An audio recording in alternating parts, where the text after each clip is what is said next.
Welcome, everyone, to the Wisdom with Wiebke podcast, where I interview different people about their definition and relationship with spirituality, to give you a glimpse of the unique ways of how to live and integrate spirituality in your life.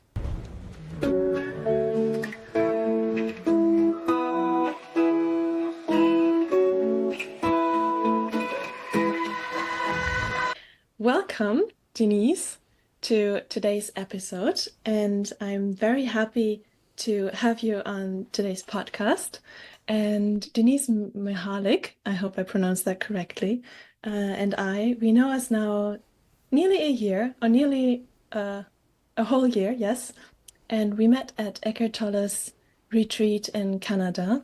So it's a while ago, and right now we are sharing one home in New Jersey together. I'm very glad to be here, even though we're in different rooms, because you can see in a second why.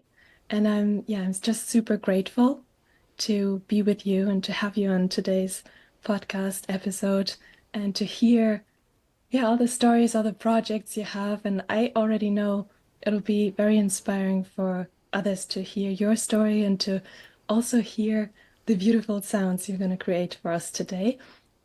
But yeah, just give us a little bit of an introduction of who you are and whatever you want to say as well. Welcome. Thank you. Hi, everybody. So, yes, my name is Denise Mihalik. You said it right. And welcome to the Sound Awakening studio. I have a few guests with me today, the Singing Bowls. So now I do have a sound meditation practice. I enjoy offering sound meditation to others, a sound healing tradition. And I enjoy teaching teachers in training how to lead meditation and how to bring breath to others. But I began dreaming as a young girl of being on Broadway. So I am in New Jersey, I'm near New York City, and I just loved to sing. And I ended up on the opera stage very unpredictably.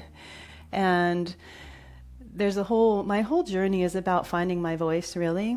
I was not a natural singer, even though I loved to sing. And in fact, I didn't even make the 5th grade choir. In middle school, the music teacher said, don't bother auditioning for the high school choir. But I loved so much to sing. In 7th grade, I started taking voice lessons, and I worked really, really, really hard to find my voice. And what's ironic is I found my voice, and I manifested everything I wanted. I was the leading lady on the opera stage at a not quite regional level yet, but doing, when touring companies existed, I was touring and loving it and yet scared to death. Here I am getting everything I wanted, and I almost didn't have the mental stability or endurance, really, to battle the stage fright that I was feeling. So that joy that was trying to be stolen by fear, stage fright, and the stresses of the career, it's not really an easy profession to be in. You really have to love it to endure it, stole my love for singing. And there was a few things that happened at that whole time of life where I ended up not having a career, not having a husband, and losing my father to mental illness. And everything crashed. And I ended up at reading Eat, Pray, Love, if anybody read that book. And I thought, wow, if she could go to an ashram, I can. And so a long way to say how I landed from opera to the singing bowls, which I never even knew existed. At the ashram, I found my breath again. I found my love for singing. I heard the residents there chanting, and I thought, wow, what is this? And that's a whole nother story, but it opened my heart to singing again. And I started to pursue meditation formally for the first time in my life. And that led me to yoga and my first singing bowl. And then I came across the man who became my teacher for a time and had such peace, and the fear went away. And for a moment, at least, while I was having a bowl on my body and listening to that. And I thought, my whole musical path, the whole purpose of it is to just sit here and ring a singing bowl. And of course, my family thought I was nuts. They're like, we want to hear you sing opera. What are you talking about? We want to hear your voice. But I was very happy just to sit here with the bowls. And because it's also a healing tradition, I also felt like I could do something to help others. I had lost my father, I had lost my mother to cancer, I had lost her dog to cancer, and I just felt so helpless. I didn't know what I could do to help, and I feel like, at least here, I can help people relax, maybe find their breath again, and have a moment of peace. So it also made me feel like I could do something more than just wailing an opera aria, to a whole bunch of people. In a sense, I'm singing with them. I'm working with people. So that's sort of my brief story of from opera to singing bowls. And, the challenges of life and still standing. Thank you very much for the brief introduction. And I love how you already went into explaining how you got into what you're doing right now, because that would be probably one of my questions. So I'm happy you answered that already. And also I've heard that you went into an ashram. So that would be also something I would be interested in. And how do you connect to spirituality, or where did your connection to spirituality started? May have started in the ashram, may have started before. So yeah, let's maybe start with how is your connection? How did it start? I'd be curious to hear that with I spirituality. Yeah. was, the spirituality, yeah. Half of my family was Catholic and half of my family was Methodist. And I was ended up being brought up in the Methodist church. And I loved the church. I felt very comfortable with the teachings of Jesus and the healing presence. I felt very called to the light of Jesus, or the Christ light. And when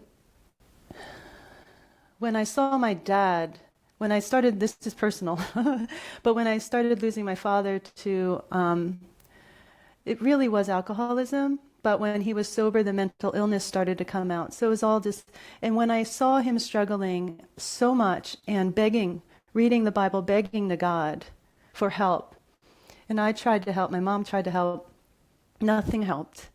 I lost him. I lost my mom. So I never thought it could happen, but I lost my faith in God. I was questioning and a little lost. So when I did end up at the ashram, I never not felt a connection to something, whatever you want to call it, consciousness, divine energy. But my heart was broken, and I didn't know how to connect anymore. So when I was in the ashram, and it's a small ashram in the Catskills, I was only there for a week. When I first walked onto the campus, it was such a different culture for me. And it was vegetarian. At the time, I wasn't vegetarian. It was sort of Ayurvedic. You don't drink while you eat, and even water. And I just felt so uncomfortable. I almost left the first day. I was like, I don't belong here. I'm really out of my comfort zone. I need to leave. And then morning and evening, they would have a half-hour satsang. Actually an hour or so. But the first half hour was silent meditation. And I'd never had that either. And a lot of people visiting that summer had never had it. You could tell because they were itching and moving around and sniffling and coughing. And we were all sort of miserable. But I noticed on their altar, this was a Shivananda ashram, on their altar they had pictures of all. Everybody. A lot of the just everyone, including Jesus. And I thought, wow, Jesus is there. Okay, that's something I'm comfortable with. And I thought, in the church I grew up with, although it was loving and inclusive, they didn't honor other religions. It was just sort of just that. So I was really interested to know that there's an embrace of all here. And then when they started chanting to all of these different names, my mind, trained to know translations in the opera world, started to burst and like, who am I chanting to? What is this energy? I'm not supposed to chant to any, what's going on? And I was following, there was a translation in the little manual, but I couldn't keep up. And it's almost like my mind just exploded because it couldn't keep up. And my heart opened. And my heart opened to the sounds in the room, in a sense, the vibrational frequency of love. And then that was God, or divine, or consciousness. That, it didn't matter what it was called, whose picture was on the altar, whose name was in the book. It was a vibrational frequency of divine love, and I cried. And I started just mumbling along because I didn't know the Sanskrit. And so spirituality for me went from more of a fine-pointed focus to an expansiveness that is just all encompassing. And I relate to sound, I relate to breath, and it's all around us, it's within us. So spirituality in this moment has the Latin spiritus in it, and that, I believe, is breath. And so maybe for me it's a coming back to my breath, because who are we without breath in this form? And as we honor our breath, come into the present moment with our breath, we can honor the breath of all, and the breath of the divine, the nature, the breath of the wind. So that's a long way to say where I came from and what spirituality is. I'm so glad that you talk so much without me having to ask so many questions, because it's just so blissful to just listen, and doesn't have to come from me so much, you know. I really like that, I appreciate that. So, and I heard so much, and I love that you were there kind of with Jesus, and then you got heartbroken, you lost it a little bit, and then you regained it, but even bigger. And that's something that resonates a lot with me recently, that sometimes you lose something, or there was something, you lose it, and I know universe always up levels, like it always brings you more, or it brings you an opening, brings you bigger and more abundance. So hearing this just shows me again, yes, it always, you go into that kind of with the waves, right? You come and go, and you go and go maybe in a deeper kind of level, and then it up levels. So yeah, so much things you said resonated a lot with me. Also, that you don't have to have that one point where you chant towards or where you pray towards. It can be all of it included, and embrace all of that. So amazing that you had that opening, and amazing that you still have it. I'm so glad for you. And yeah, so I just see the bowls, and hopefully others who will listen to the podcast also take see the video and see also the beautiful bowls around you. And I'm super curious to hear them. And if you don't mind showing us how you breathe through them in your words, maybe. Would that be something you'd be happy to do? Of course, they're here. Yeah, they're waiting to not have me talk so much and to sound. It might be best if you mute yourself so there's no reverb Okay. for the, and it might Perfect. also be best for your listeners if they have access to a headset, to listen through a headset. Otherwise, sometimes they do tend to blow up the device a little. So everyone just take a nice breath.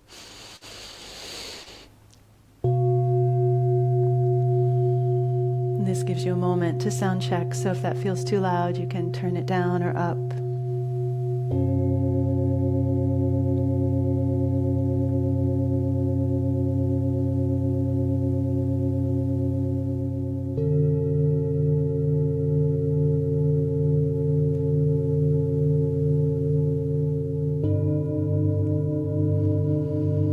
And the practice is, one of them is to follow your breath, but also follow the sound. So the mind really wants to pull us away from the present moment, but to tune into one sound and try to follow it.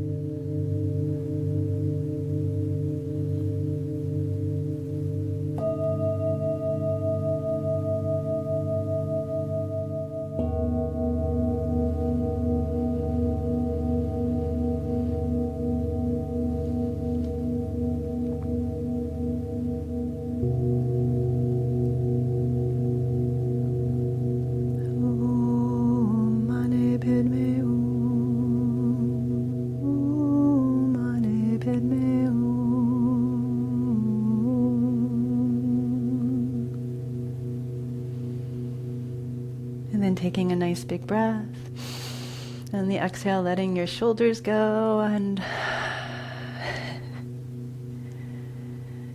that's many people are familiar with the bowls these days.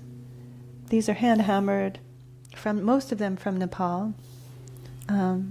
Did that bring up any questions for you? I think it was just very interesting to see how quick it captures you. Like how quick this kind of, I don't know, unusual sound to what I would normally listen to as in music.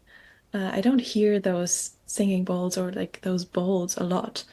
When you go into shops, sometimes I'd be like, oh, there's a singing bowl, but there's so much outer noise, and to have this right now to listen to, where everything's really quiet and you just have that one tone, it captured me very easily. So I hope everyone else has a similar experience, or just a very different experience, hopefully as well. But yeah, it sounds just very blissful. So thank you very much for offering us that, and the listeners as well. And then what made me think when you were telling about you start with your voice and then now you have your breath back, and it's kind of with the voice as well, right? So if there's one thing, or maybe two or three advices you have to someone who's also struggling with that, maybe to find their inner voice and to bring it out there, what would be something you could maybe give them as a recommendation? Maybe something that helped you as well. Oh, that's a great question. Well, we have all that we need within us to come to this present moment. And what I find, I've also taught voice for probably 20 years or so. And I find so many people don't like their voice, or someone told them never to sing again, which happened to me. Or they try to sing or even speak and they shut themselves down. So I really, really wish that everyone can embrace their voice no matter what it is. That they can find something good about their voice. It is our greatest healer. And just as I do a workshop, I'd like to do more, but I did it once, and it was called You Are a Singing Bowl, because we are singing bowls. Here's our resonator, our rib cage, our sternum. So there's times where I can put a bowl on your body and rub around the edge, and it vibrates through your body. But we can do that with our own voice as a hum. So I think a great way, if everyone's willing to try and embrace it, is to just feel their feet on the ground or their seat wherever they are. Hopefully keep your eyes open if you're driving. But if you place your hand on your heart center and do it as deep of a comfortable deep hum into your chest.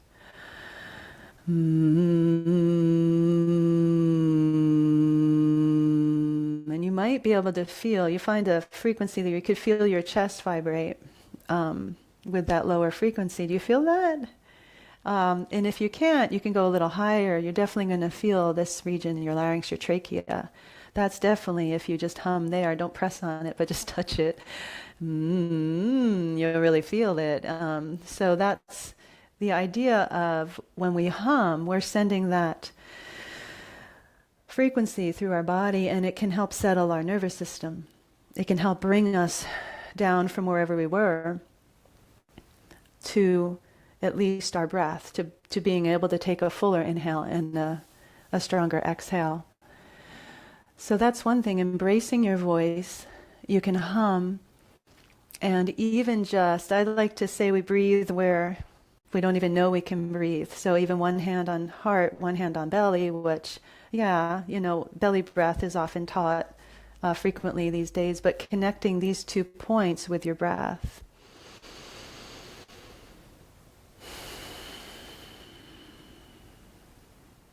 And another point is, and it depends on if you need to stay grounded deeply in the sort of solar plexus, hip area, or heart area. But I'll say for now, one hand on heart and one hand on center forehead, and just connect.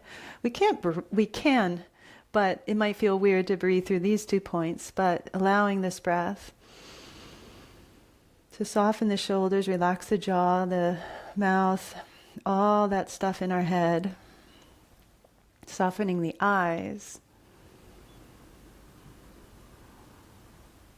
and just several of those breaths offering relaxation or softening. Relaxation might not be there yet, and even bringing hands to lap and breathing. I sometimes call our legs bamboo stalks, and just as if they can breathe. So breathing down into our legs through our feet.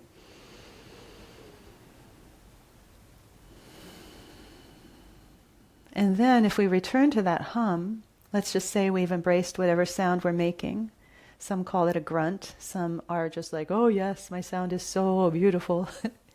We hum into all of these points. So we can hum through these bamboo stalks of our legs. We can hum through where our hands were. Front, back, all around, and it's like we're one big bubble of a hum. So we can try that. Nice inhale.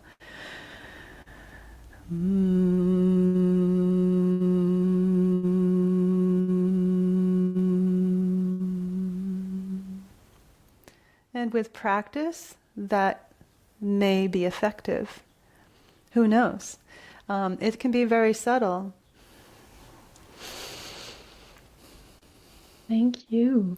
And thank you also for making it so practical. Because sometimes when you read those books or when they're just those recommendations of, well, you just have to tune into yourself better, or like those kind of words, which are true, but I would always be coming more from the practical active side, thinking like, okay, how can I make that work? So I love the humming, and I think I'm gonna take that.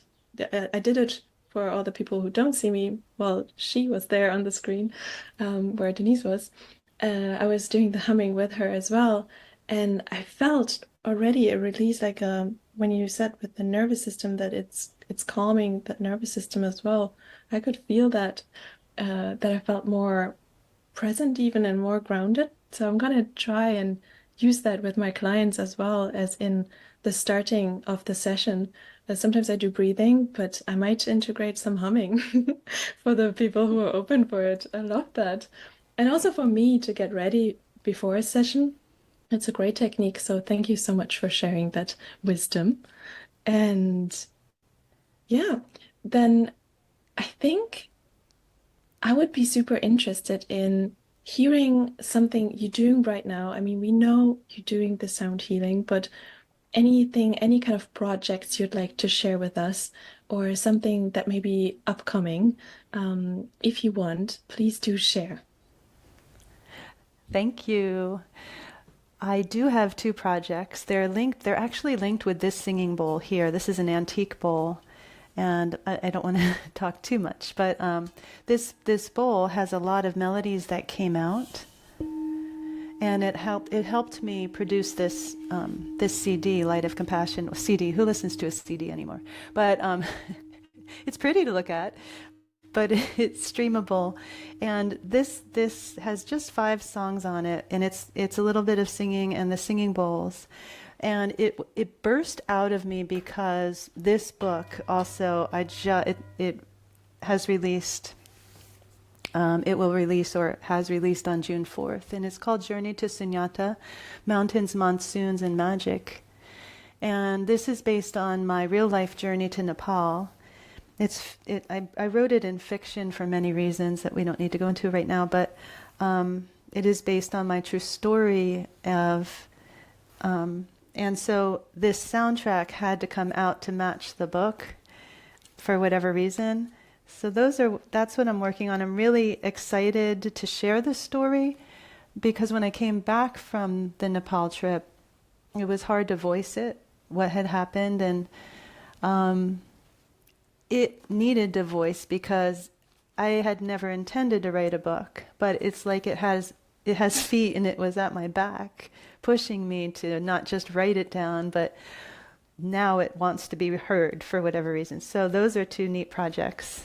I also love, like you said, practical. I think it's really important to bring these techniques that are it's ancient wisdom, this sound wisdom and breath. And I really feel like it's needed these days just for everyone, as much as we can just remember our breath and remember the breath of others. So I do like to bring this to others. So I'm developing a course of sorts called, I don't know what it's called yet, but it might be called Journey from Sound to Silence. And in connecting with your voice, but sound practices to tune the nervous system, to help us deepen our breath and return to our sound being. It sounds amazing already. I'm excited to first of all, I pre-ordered your book, so I'm very excited to like read it, and then I'm excited to also hear about your course, but also hear the soundtrack towards or together with the book. So yeah, I'm very excited, and I think you're so inspiring. I love your story already. Can't wait to read the book. I'm gonna put all the links, like please send me all the links you have. I'm gonna put them for everyone who's interested in connecting with her, pre-ordering, or maybe if it's after June 4th, ordering her book, listening to her music, to whatever it is, or maybe you want to connect with her personally, then you will be able to do that through the links. And is there anything you'd like to say at the very end, some wisdom to share? I just want to thank you so much, Vipka. You inspire me. And it's such an amazing journey to meet someone at the Eckhart retreat.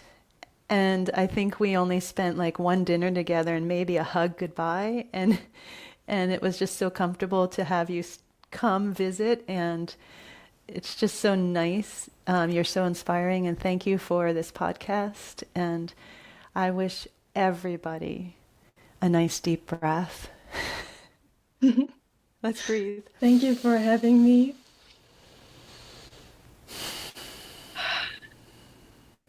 Thank you for having me. Thank you for your energy.